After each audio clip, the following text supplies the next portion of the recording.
चलिए बताइए, अब हमने क्या कवर किया था कल? अच्छा, यही था पॉलीमॉर्फिज्म, है ना? तो सबसे पहले हेडिंग दो। कौन सा? कंपाइल टाइम पॉलीमॉर्फिज्म, है ना? दोनों टाइप्स तो लिखवा दिया था ना, चलिए लिखिए फटाफट। Compile time polymorphism.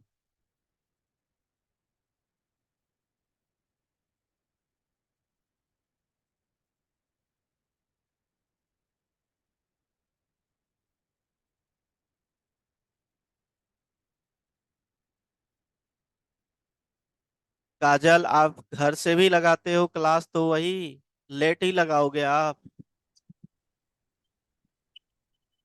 चलो, कंपाइल टाइम पॉलीमॉर्फिज्म देखो। कंपाइल टाइम पॉलीमॉर्फिज्म को आप अचीव कर सकते हो यूजिंग मेथड ओवरलोडिंग कॉन्सेप्ट। लिखो, we can achieve.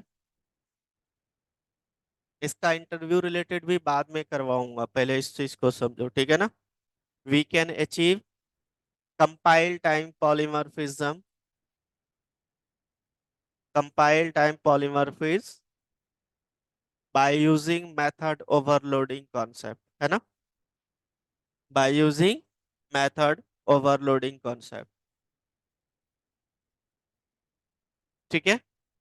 Next heading दो नीचे, मेथड ओवरलोडिंग। अब मेथड ओवरलोडिंग होता क्या, इस चीज को समझोगे तभी प्रैक्टिकल करेंगे, है ना?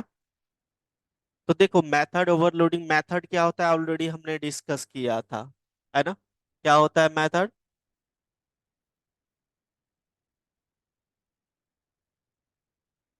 नहीं, रिटर्न टाइप नहीं, हमने क्या लिखाया था मेथड का डेफिनेशन?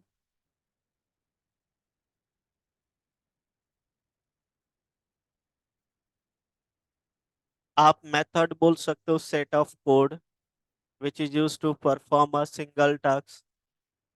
ठीक है, ऐसे भी बोल सकते हो, है ना? क्लियर है? तो यहाँ पे मेथड ओवरलोडिंग है, मतलब एक ही मेथड है, दो बार यूज किया है, लेकिन डिफरेंस किस में होगा? पैरामीटर लिस्ट में। क्लियर है पॉइंट? उसको हम मेथड ओवरलोडिंग कहेंगे। लिखो, a method having same name, a method having same name, a method having same name but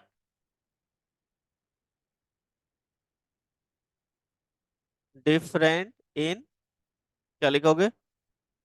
parameter list is known as method overloading. Different in parameter list, है ना? Is known as method overloading. Clear है ना सबको? Done. चलिए, इसका practical देखिए पहले सबको। इसका POLY दे देता हूँ, फाइल का नेम सेव कर दिया।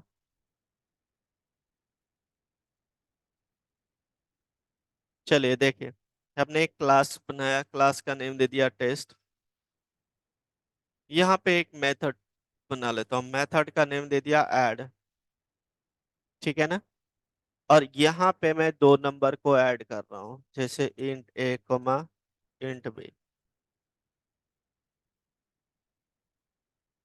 System dot out dot print Elon.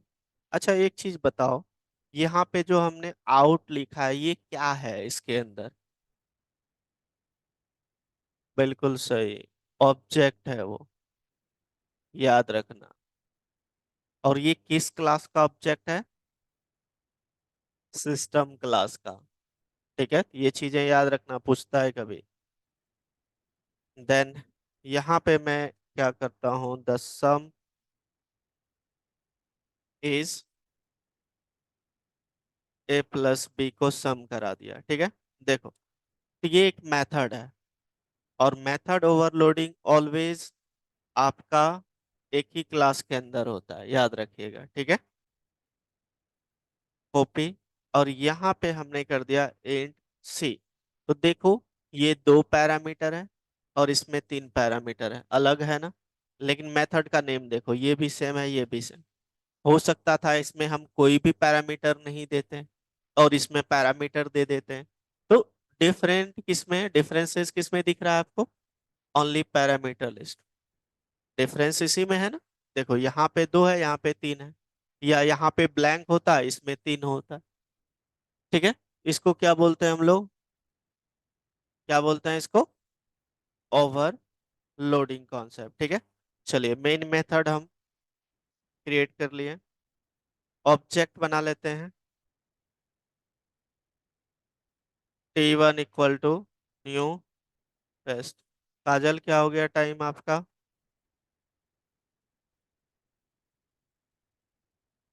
अब यहाँ पे मैंने ऐड को कॉल किया, अगर जहाँ यहाँ पे दो पैरामीटर पास करूंगा तो ये किसको कॉल करेगा, इस वाले मेथड को, समझ रहे हो ना। अब फिर से अगर जहाँ मैं यहाँ पे T1 डॉट कॉल ऐड करता हूँ और यहाँ पे पैरामीटर 1 2 3 मैंने पास किया, तो ये किसको अब कॉल करेगा, इस वाले मेथड को। तो इसी कॉन्सेप्ट को मेथड ओवरलोडिंग कहते हैं। ठीक है ना। सेम देखो, मेथड नेम सेम है, रिटर्न टाइप सेम है, दोनों सेम है, लेकिन डिफरेंस किसमें है, पैरामीटर। इसी को मेथड ओवरलोडिंग कहते हैं, क्लियर है ना। और ये आपका कंपाइल टाइम पे बाइंड होता है, जैसे कंपाइल होता है, कंपाइल टाइम पे ही आपका बाइंड होता है।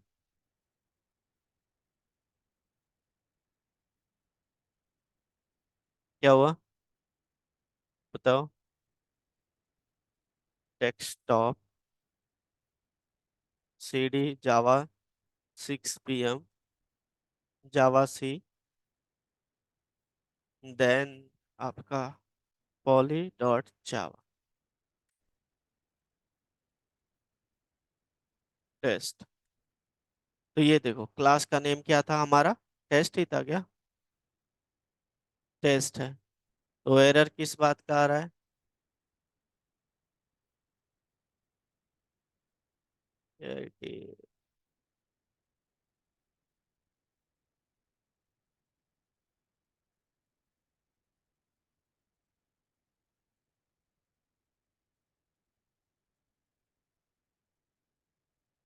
जावा स्पेस, आज मैंने अनइंस्टॉल किया था ना, वो देखना पड़ेगा, 1.8 है मेरे पास, पाथ सेट किया है कि नहीं देखने दो। मैंने एक बैच में करवाया था तो ये सारा अनइंस्टॉल किया था।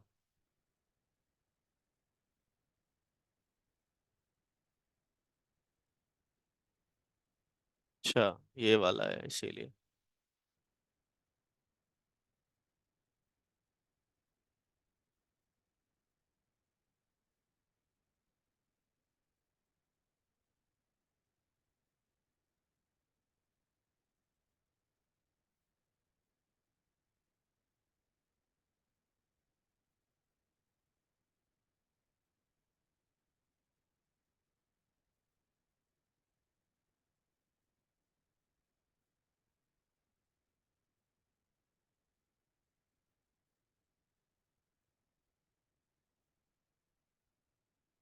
चलिए अब देखते हैं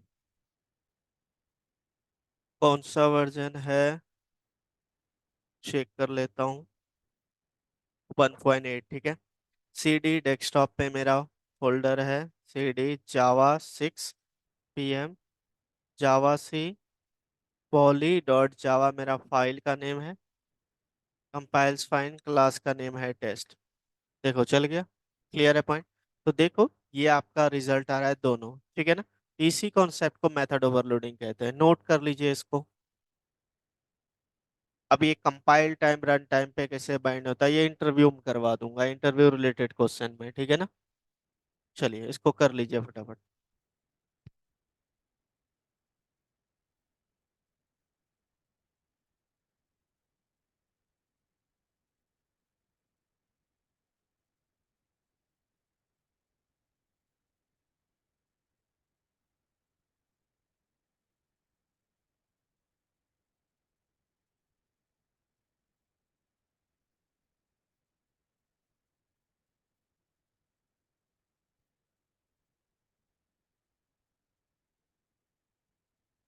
आप लोग बताओ तो, कल से मैं 5:45 कर दूं बैच का टाइम।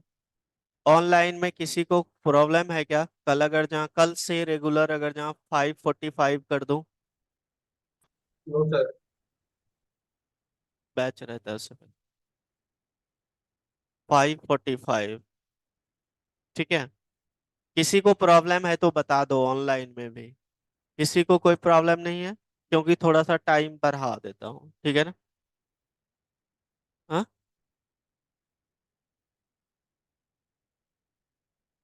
आगे क्यों होगा?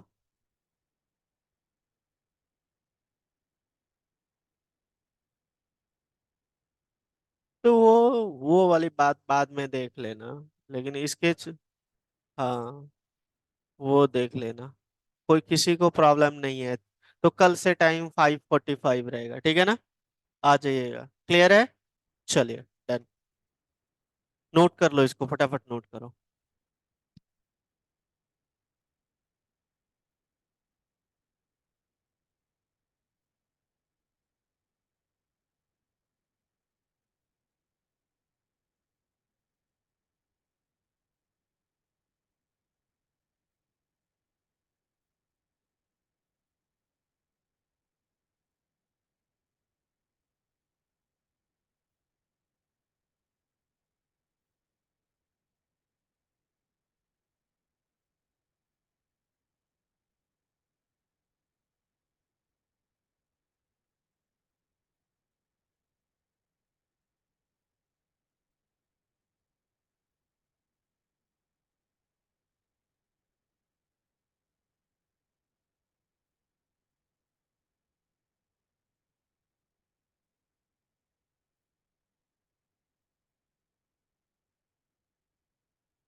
हो गया?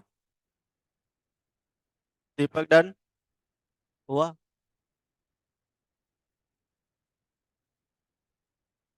और जो चीज जितने चीजें करवाता हूँ यहाँ पे मैं प्रैक्टिकल करके दिखाता हूँ, इतना टाइम ही घर में लगाओ आप लोग। इससे भी डबल लगाओ, चीजें अपने खुद से करो। नोट कर लिया ना? समझ गया ना? लैपटॉप घर में ओपन करो, 2 घंटा प्रैक्टिकल करो। सबसे अच्छा तरीका है प्रैक्टिस का कि डेली तुम 2 घंटा जावा पढ़ो, 24 घंटे में 2 घंटा दो, दैट्स इट, जावा आपका अच्छा हो जाएगा। ऐसा नहीं मैं बोलता हूँ 4 घंटे दो, 5 घंटे दो, 8 घंटे दो, बस ओनली 2 आवर्स, लेकिन ये रेगुलर बेसिस पे होना चाहिए। ऐसा नहीं कि आज सर कम करवाए तो आज नहीं करेंगे, क्योंकि आज कल वाला कर लो, प्रीवियस वाला कर लो। जो रूटीन होता है उसको चेंज मत कर, ठीक है? चलिए, नेक्स्ट है आपका रन टाइम पॉलीमॉर्फिज्म। हेडिंग दो, रन टाइम पॉलीमॉर्फिज्म। लिखो, we can achieve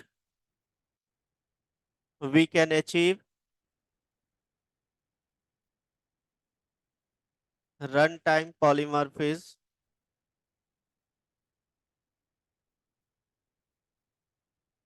We can achieve runtime polymorphism by using method overriding concept.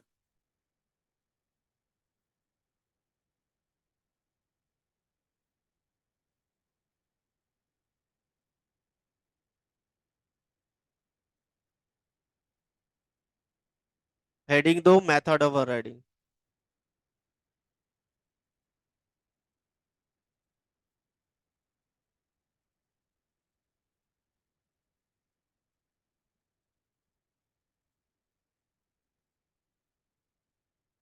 अब पहले समझा देता हूँ, फिर नोट करवा दूंगा, रुक जाओ।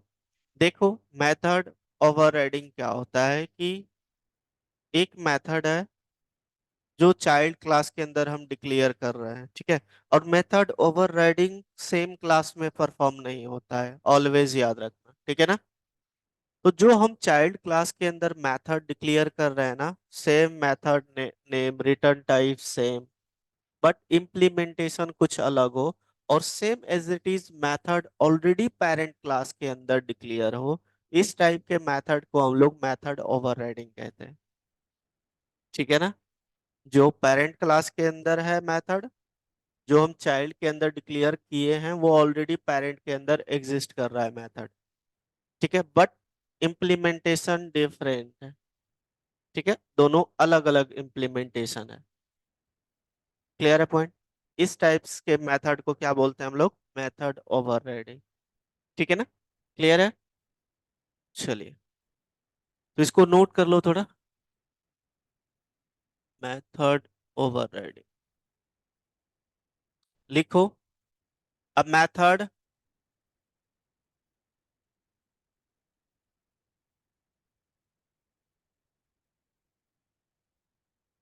Has declared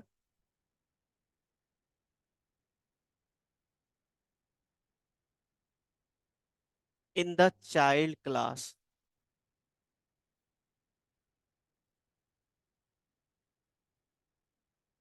in the child class with this. रुक जाओ, क्या लिखा? अब मेथड हैज डिक्लेयर्ड, जो डिक्लेयर किया है जो चाइल्ड क्लास के अंदर, which is already exist in the parent class.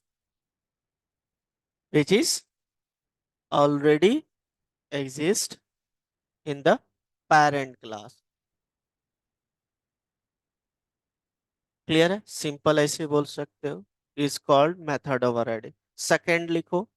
In other word, in other word में लिख लो, if child class has, if, क्या लिखा? Has the same method name, same method name, same method as declared in the parent class, as declared in the parent class,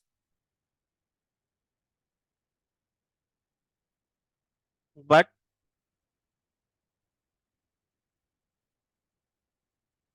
difference in implementation, या but ऐसे लिख दो, implementation, क्या लिखोगे?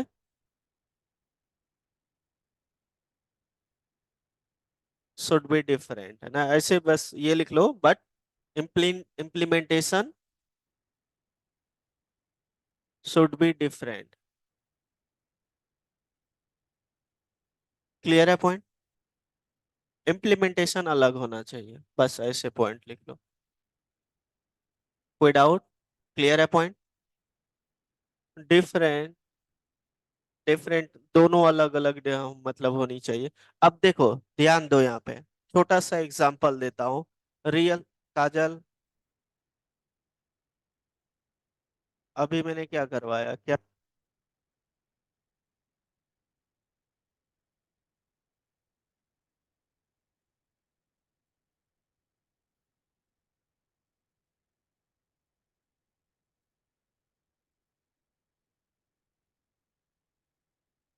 चलो इधर ध्यान दो।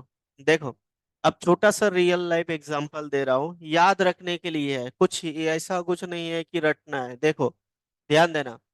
जैसे फॉर एग्जांपल देख लो कि सबके पेरेंट्स, फनी सा एग्जांपल है, इसी पे मैं प्रोग्राम बना के दिखाऊंगा कि सबके पेरेंट्स है, कोई मिडिल क्लास से हाईयर है, सबका अपना अपना है ना।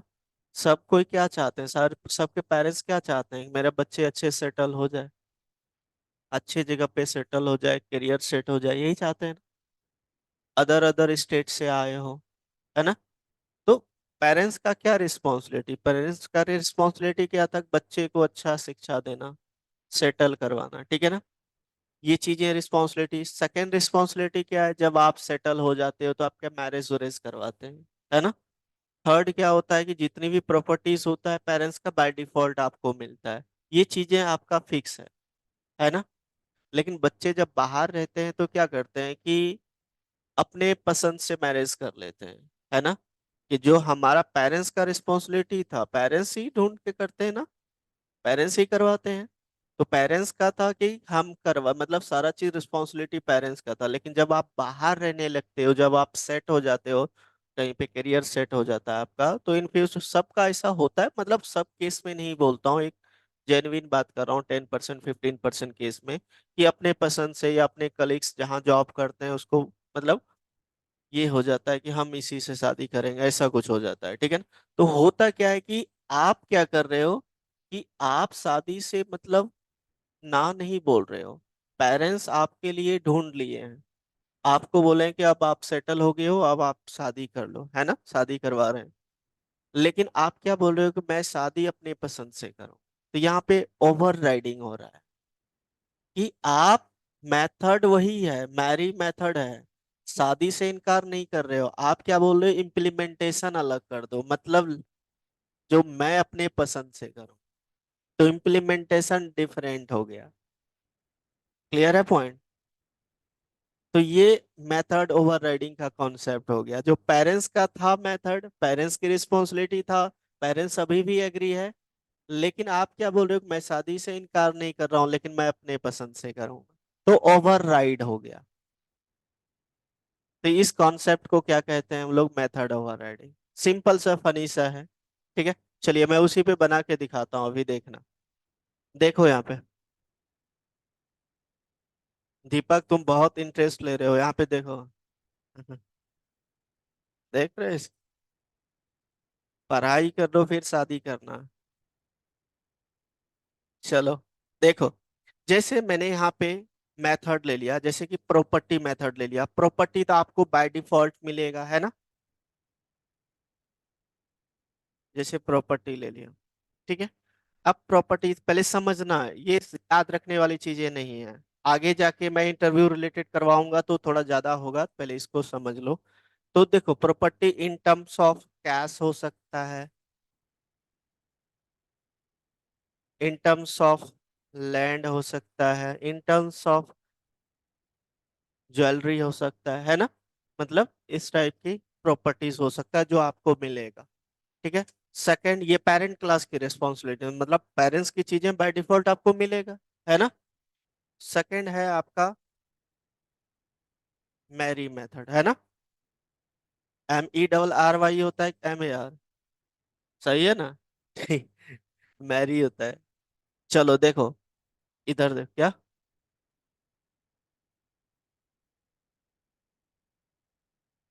नहीं, यहाँ पे क्या होगा। हाँ, ये समझ जाओ। ठीक है, चलो देखो यहाँ पे। अब यहाँ पे मैं क्या लिख दूं, चलो देख तो कुछ मैसेज लिखता हूँ। देखो इधर पहले, क्या लिख दूं यहाँ पे बताना।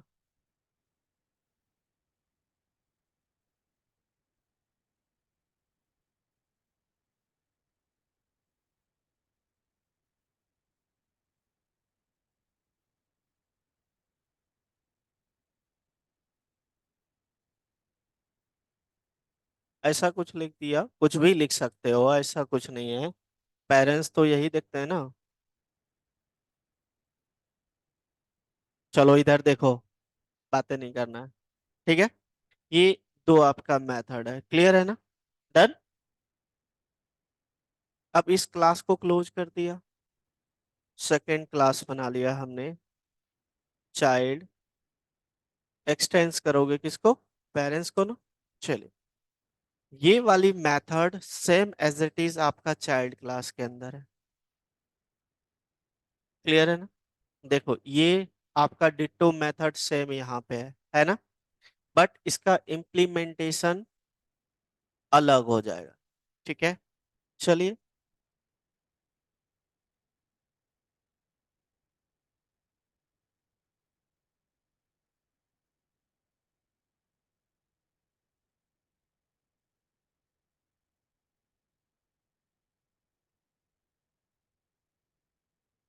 क्या लिख दूं,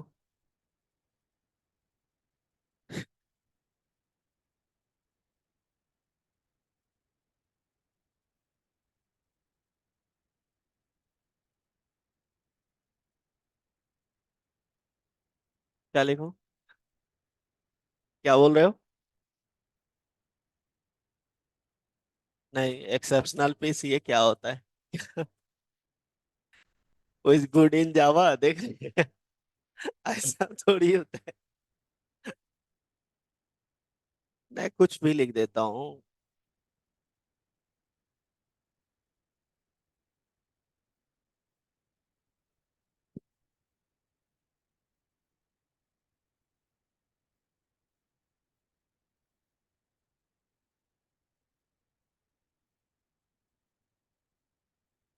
चलो देखो यहाँ, वेल्ड सेटल, हाँ ये भी बोल सकते हो। ये, हाँ ये बोल सकते हो, ठीक है। वेल्ड सेटल है, ठीक है। क्लियर है पॉइंट। चलो इधर देखो, अब मैंने यहाँ पे क्या किया, एक अलग से क्लास बना लिया डेमो, जिसमें मेन मेथड, या आप इसी में बना सकते थे, दोनों तरीका है ना। देखो अब यहाँ पे ऑब्जेक्ट किसका बनेगा बताओ, किसका बनेगा, चाइल्ड का। से इक्वल टू न्यू चाइल्ड।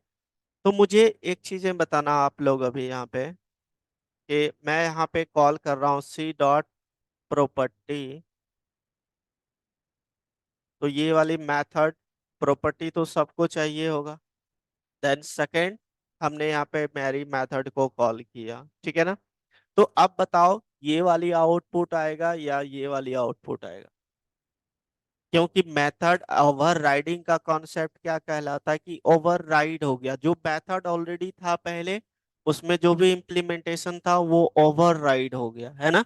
इसका मतलब जो चाइल्ड क्लास का मेथड है, जो चाइल्ड क्लास के अंदर डिक्लेयर किया है हमने, उसकी इम्प्लीमेंटेशन एग्जीक्यूट होगा। क्लियर है ना। डन। चलिए देखते हैं।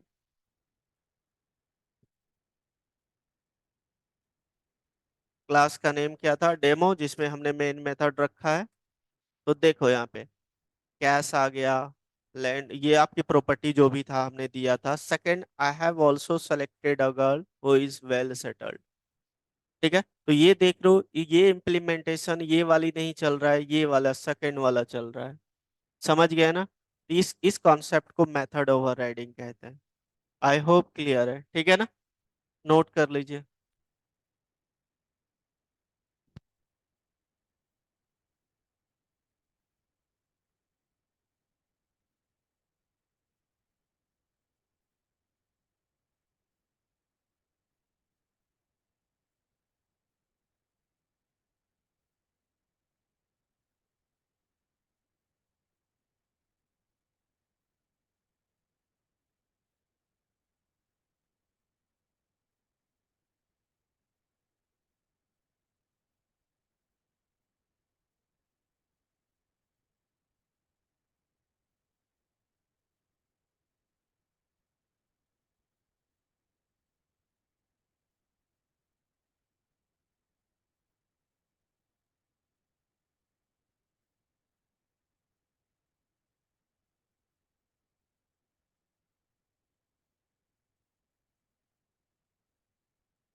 आप लोग इसी एग्जाम्पल को, आप जो एडिशन का प्रोग्राम करवाया था ना, उस पे करके आना। जैसे 2 नंबर को ऐड कर रहे हैं, ये पेरेंट क्लास के अंदर मेथड है। सेम मेथड हमारा चाइल्ड क्लास में है, जिसमें हम 3 नंबर को ऐड कर रहे हैं।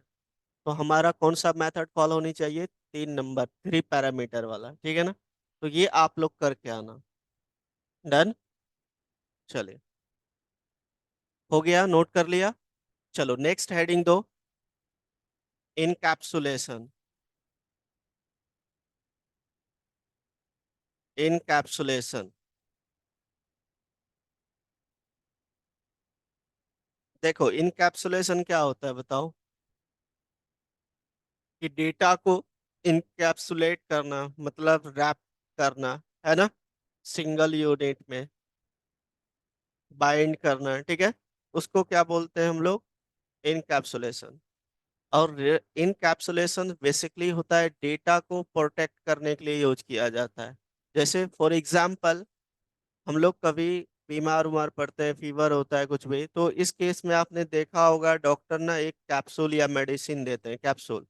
उसमें आपने देखा होगा जो आधा होता है ना, दो पार्ट होता है उसमें एक कैप्सूल में, और दोनों पार्ट में अलग अलग का कलर होता है, मल्टी कलर का होता है, और लेकिन उसको एक कैप्सूल के अंदर बाइंड करके रखता है ताकि वो खराब ना हो या कुछ ये ना हो, डिस्ट्रॉय ना हो, है ना।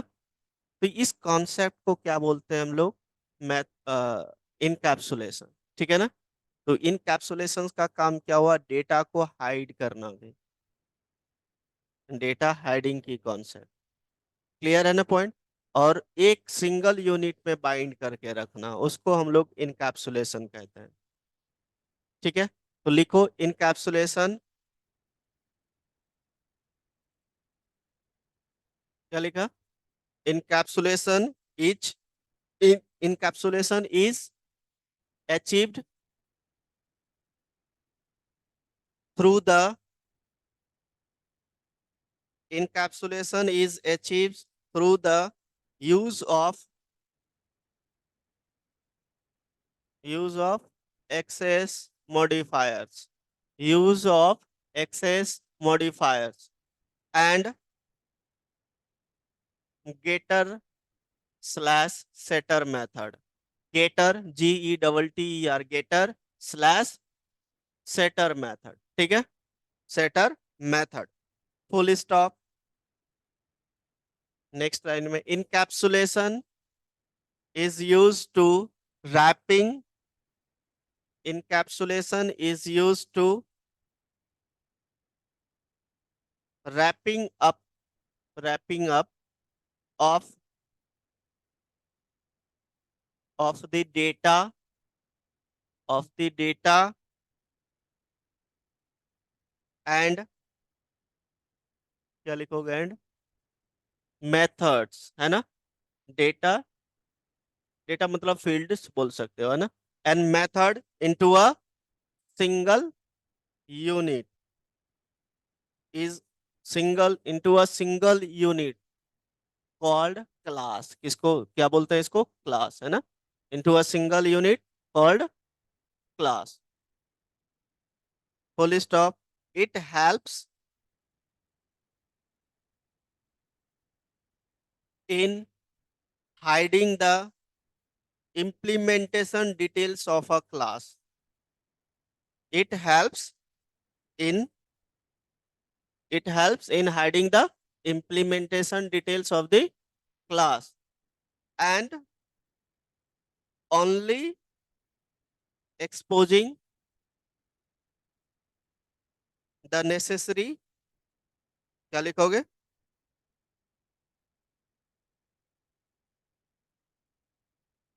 नेसेसरी फंक्शनैलिटी या फंक्शन बोल सकते हो, है ना, ऐसे भी बोल सकते हो, या फंक्शनैलिटी मतलब नेसेसरी फंक्शनैलिटी, है ना। नेक्स्ट पॉइंट लिखो, लिख लिया ना, बस फुल स्टॉप। मतलब जो जरूरत की चीजें हैं वही चीजें उसको एक्सपोज करेगा, मतलब दिखाएगा, है ना। जैसे फोन यूज करते हो आप, तो फोन कॉल करते हैं तो उसके लिए हम कोडिंग थोड़ी करते हैं, हमें दे दिया है सारा कुछ करके, ये फंक्शन को यूज करोगे तो ये काम होगा, है ना। चलो नेक्स्ट लिखो,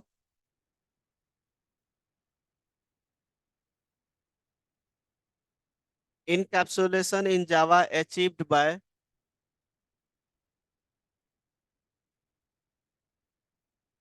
दो बेसिकली वे है। फर्स्ट लिखो declaring the variable of class as private, declaring the variable of a class is private.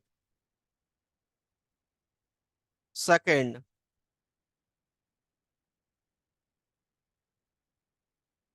Note कर लिया। Second,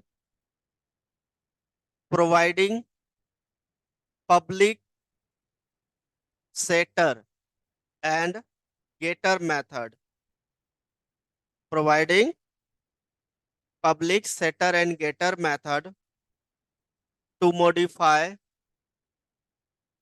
and view the view the variable values, variable values। Clear है point? Done. चलिए देखिए practical, अब आप लोग बताना मुझे, ठीक है? इसको सेव कर देता हूँ, en.java क्लास हमने बना लिया टेस्ट। यहाँ पे तो देखो सबको ऊपर में, यहाँ पे बताना। अब क्या लिखा है पॉइंट नंबर फर्स्ट बताओ। प्राइवेट है ना, प्राइवेट। जैसे कि मैंने यहाँ पे ले लिया इंट एक्स, ये तो यहाँ पे क्या हो रहा है, प्राइवेट की है तो इसका मतलब क्या हुआ, डेटा हाइडिंग। डेटा हाइड हुआ ना प्राइवेट की है तो, है ना? तो यहाँ पे आप लिख सकते हो डेटा हाइडिंग। चलिए नेक्स्ट पॉइंट बताओ, नेक्स्ट क्या लिखा है? पब्लिक, चलो पब्लिक, इसका मेथड का नेम दे दिया मैंने यहाँ पे void सेट करेंगे वैल्यू, है ना? तो यहाँ पे क्या लिखोगे, क्या लिखोगे?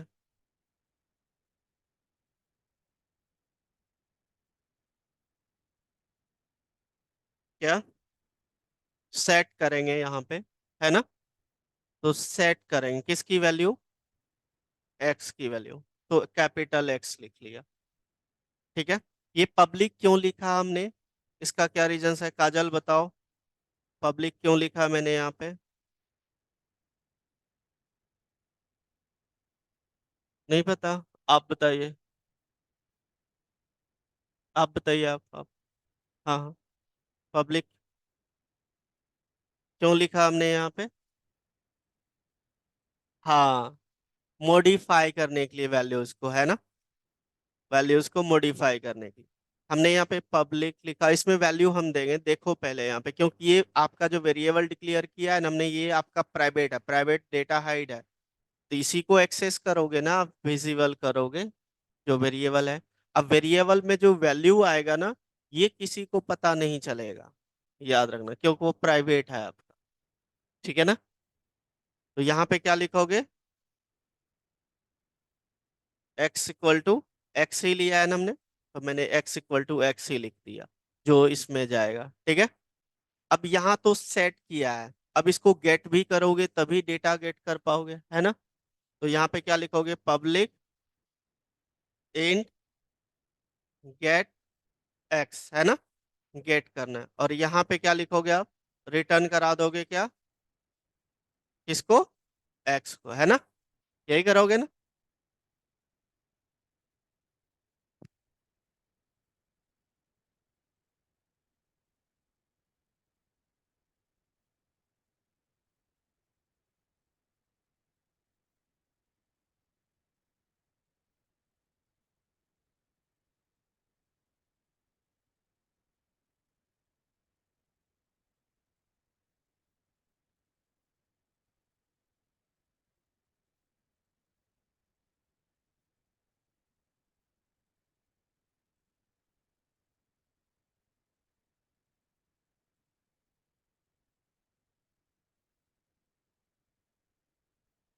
जो वैल्यू, देखना यहाँ पे, देखना अभी, तो जो वैल्यू हम यहाँ पे देंगे क्या हो जाएगा, वो वैल्यू यहाँ पे आएगा और वो वैल्यू एक्स में जाएगा, मतलब इसमें, और ये वैल्यू हाइड रहेगा, है ना? प्राइवेट है। अब जब मैं गेट करूंगा तो क्या हो जाएगा, ये डेटा हमें गेट हो जाएगा, है ना? तो हमने गेटर्स, देखो जब मैं इक्लिप्स करवाऊंगा ना, उसमें गेटर सेटर तुरंत बन जाता है, ये तो हम बना रहे हैं खुद से, पहले सेट कर रहे हैं फिर गेट कर रहे हैं, ठीक है? नेक्स्ट क्या लिखोगे यहाँ पे, मेन मेथड ना, देन ऑब्जेक्ट बनाओगे किसका? टेस्ट ही लिया है ना हमने, न्यू टेस्ट।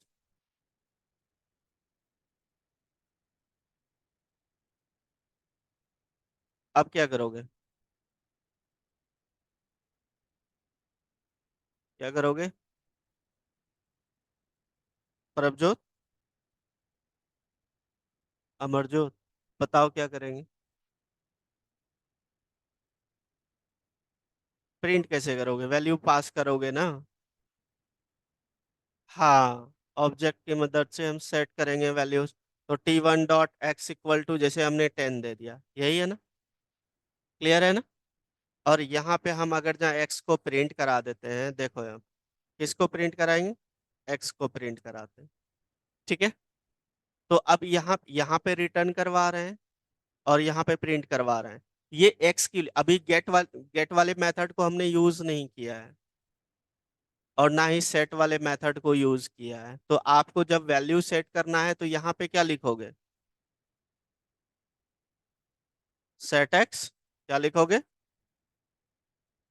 सेट एक्स, और आर्गुमेंट में क्या पास कर दोगे? बिल्कुल सही, पास कर दिया। अब यहाँ पे एक्स को प्रिंट करवाने की कोई जरूरत नहीं, क्योंकि इसमें तो वैल्यू आ जाएगा। हमने यहाँ पे रिटर्न करवाया है, तो सिर्फ इस मेथड को कॉल कर लेंगे, काम हो जाएगा ना। है ना? क्लियर है? क्योंकि जो भी वैल्यूज आएगा आपका यहाँ पे हाइड रहेगा। आप गेट करोगे तो आपको पता थोड़ी चलेगा, लेकिन जब गेट करोगे तब पता चलेगा कि इसमें इतनी वैल्यूज है ना? तो अगर जहाँ मैं यहाँ पे करूँ T1 dot get x method को प्रिंट करा देता हूँ, है ना? तो जो भी रिटर्न होगा, जो भी वैल्यू इसमें आया होगा हाइड है, उसको हमने रिटर्न करवाया, तो इस मेथड को कॉल करेंगे तो हमारा डेटा आ जाएगा ना। ये सारी कॉन्सेप्ट एक क्लास के अंदर है, तो यही इसी को बोलते हैं इनकैप्सुलेट करके डेटा एक क्लास के अंदर बाइंड करके रखा है, एक सिंगल यूनिट के अंदर बाइंड करके रखा है। इस कॉन्सेप्ट को इनकैप्सुलेशन कहते हैं, ठीक है ना? पहले चला के देखते हैं हमारा चलता है कि नहीं। तो जावा सी, फाइल का नेम क्या था? en.java। Compile file, no error है। चलिए देखते हैं। तो ये देखो प्रिंट क्या कर रहा है। अब यहाँ पे एक्स प्रिंट मतलब कि प्रिंट क्या हो रहा है आपका? जीरो हो रहा है। ये जीरो रिटर्न कर रहा है, जो कि इसका वैल्यू, जो आपको पता है ये कौन सा वेरिएबल है? इंस्टेंस वेरिएबल, ठीक है। तो दिस क्यों यूज करते हैं पता ही है ना आपको? ये तो कल ही बताया हूँ, परसों ही। ठीक है। चलिए, अब मैंने वहां पे दिस लगा दिया, चलाते हैं, देखो चल गया। क्लियर है पॉइंट? ये वैल्यू आपका करंट वैल्यू रिटर्न हो गया, ठीक है। अब जो भी वैल्यू हम यहाँ पे पास कर रहे हैं ना, यहाँ पे ये वैल्यू आके एक्स में स्टोर हो जा रहा है, क्योंकि इसमें जा रहा है। और यहाँ पे जैसे एक्स इक्वल टू लिखा है मैंने, ये वाली एक्स वाले वेरिएबल में कौन सा चले जाएगा? जो वैल्यू हमने पास किया है। और यहाँ पे डेटा आपका हाइड है। जब भी इसको हम गेट करेंगे या रिटर्न करवाया है, तो जो भी वैल्यूज है आपको मिल जाएगी। इस कॉन्सेप्ट को डेटा हेडिंग बोलते हैं, मतलब इनकैप्सुलेशन बोलते हैं। ठीक है। डेटा हेडिंग का कॉन्सेप्ट आपका एब्स्ट्रैक्ट क्लास इंटरफेस के थ्रू भी होता है, आगे बताऊंगा। टेंशन नहीं लेना, ठीक है ना? समझ गया ना?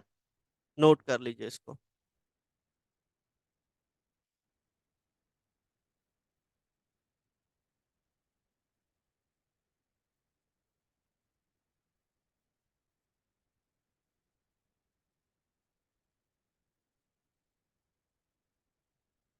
मैंने पॉइंट वाइज भी लिखा है कि वेरिएबल को प्राइवेट बताना पड़ेगा, गेटर सेटर मेथड लगाना पड़ेगा, देखो लगाए हैं ना हम। तो वही चीजें हैं।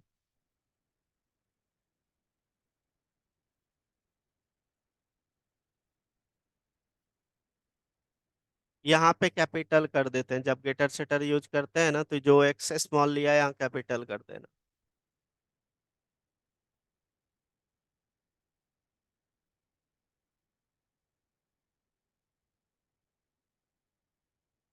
पीछे सबको क्लियर है? साहिल, कोई डाउट रहेगा तो पूछ लेना। अमरजोत, पक्का?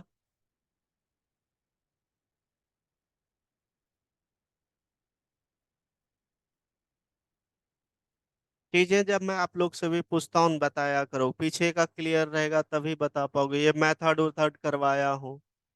दिस यूज करवाया था मैंने आप लोग को।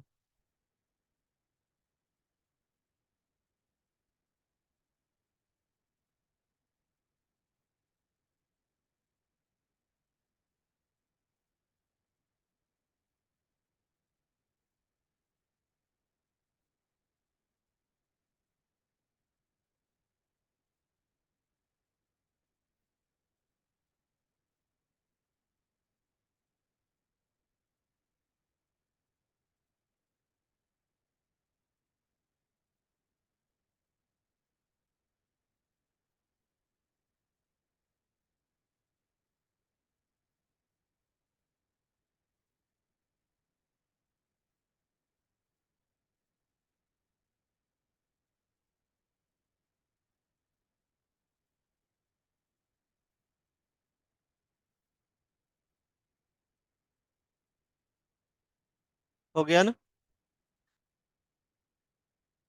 गेटर सेटर, तो गेटर सेटर लिखा है इसीलिए गेटर, यहाँ मेथड का नेम कुछ भी दे सकते हो। हाँ लेकिन कॉन्सेप्ट ये कहता है गेटर सेटर करते हैं, सेट करते हैं, गेट करते हैं, तो इसी तरीके से कन्वेंशन भी हम लोग यही फॉलो करते हैं। ठीक है।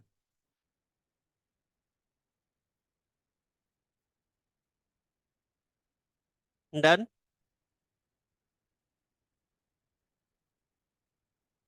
यहाँ पे ये वाली कॉन्सेप्ट जो है ना, यहाँ पे जो सेट कर रहे हैं वैल्यू, इस वाले कॉन्सेप्ट को बेसिकली क्या कहते हैं, इसको बोलते हैं डेटा एब्स्ट्रैक्शन। आप लिख भी सकते हो इस वाले लाइन के अंदर क्या हो रहा है, डेटा एब्स्ट्रैक्शन। ये एब्स्ट्रैक्शन क्या होता है ये आगे बताऊंगा मैं आपको। एब्स्ट्रैक्ट क्लास क्या होता है, एब्स्ट्रैक्ट मेथड क्या होता है, ठीक है, वी विल डिस्कस। वह अभी इतना समझ लो, इसका मतलब भी होता है हाइड करना। एब्स्ट्रैक्ट मतलब छुपाना होता है ना। क्लियर है। चलिए, अब दूसरी चीजें देखो, अगर जहाँ मैं यहाँ पे प्लस प्लस एक्स लिखता हूँ तो डेटा मॉडिफाई हो जाएगा, ये पॉइंट लिखाया था मैंने। गेटर सेटर इसीलिए लिखते हैं ना हम लोग, डेटा को मॉडिफाई कर सके, लिखाया है ना। चलिए देखते हैं, तो अब 10 के 11 है तो अब 12 हो जाना चाहिए, हमारे पास होना चाहिए ना। डेटा अब मॉडिफाई हो गया देखो। तो जो भी ओरिजिनल डेटा है, पता नहीं कितना डेटा है, लेकिन उसमें मॉडिफाई हो जाएगा, क्योंकि ओरिजिनल डेटा तो प्राइवेट है ना। तो चलिए देखते हैं, हमारे पास 12 आनी चाहिए। देखो 12 आया। क्लियर है पॉइंट ना। तो मॉडिफाई कर सकते हो, वही चीजें मैं डेफिनेशन में नोट करवा दिया। क्लियर, नोट कर लो सेकंड एग्जांपल।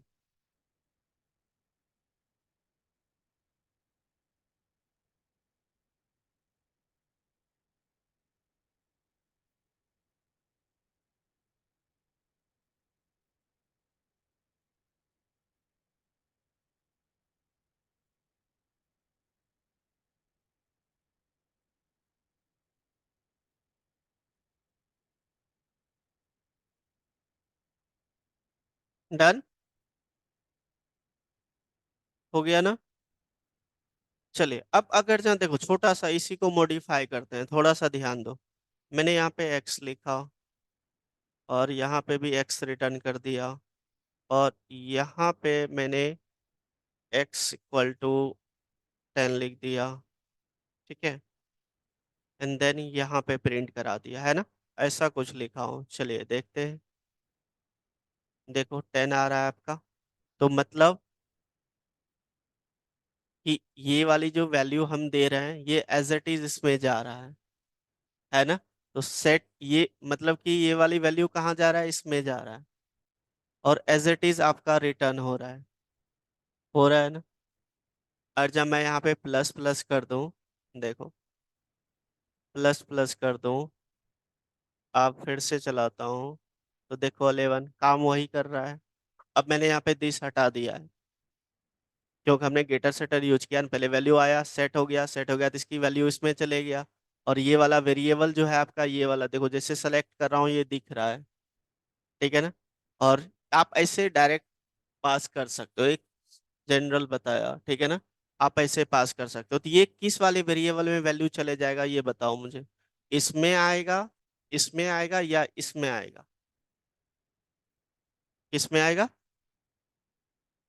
ये कौन सा वेरिएबल है। अब एक काम करता हूँ, इसका वैल्यू ए दे देता हूँ थोड़ा सा मॉडिफाई करने के लिए। ठीक है, एक्स ये वाला वेरिएबल है, समझ गया ना। और ये जो है ए है, ये लोकल वेरिएबल है। क्लियर है पॉइंट। और यहाँ पे मैं एक्स में असाइन किया हूँ। डन। तो चलिए देखते हैं प्रिंट करा के। देखो, तो कौन से वेरिएबल में इसमें जा रहा है, समझ रहे हो ना। इस तरीके से करने से कहाँ पे वैल्यू देखो, क्योंकि ये डायरेक्ट असाइन हो रहा है ना आपका, इसमें तो सेट हो ही नहीं रहा है, मतलब इसमें आ नहीं रहा है, नहीं आ रहा है ना। समझ गया ना। तो ये ऐसे नहीं करना है, मतलब ये कॉन्सेप्ट ऐसे बताया मैंने नॉर्मली ऐसे, लेकिन ऐसे नहीं होता है, ठीक है ना। ये गेटर सेटर जब यूज करेंगे तो पहले सेट करेंगे तभी गेट करेंगे। क्लियर है ना। तो इसको रहने दो, इसे बताया, दैट्स इट। ये जनरल है बस। चलो इतना कंप्लीट करके आना, रेस्ट हम कल कवर करेंगे। एब्स्ट्रैक्शन क्या होता है, abstract class, method, interface, we will discuss tomorrow, ठीक है। इतना करके आना। चलो यहीं ब्रेक करता हूँ, कल कितने बजे आना है। 5:45, ठीक है। Okay, bye bye.